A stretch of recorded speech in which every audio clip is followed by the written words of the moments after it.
DOF magpapatupad ng mga bagong ideya para sa ekonomiya ayon kay PBBM. Narito ang news scoop ni Geraldine Duino.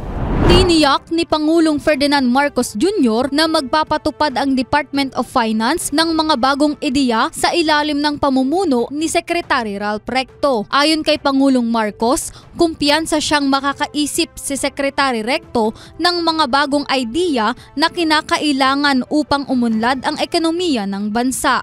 Samantala, nilinaw ng Pangulo na mananatili pa rin ang mga pulisiya ng DOF sa kabila ng appointment ng bagong kalihim nito.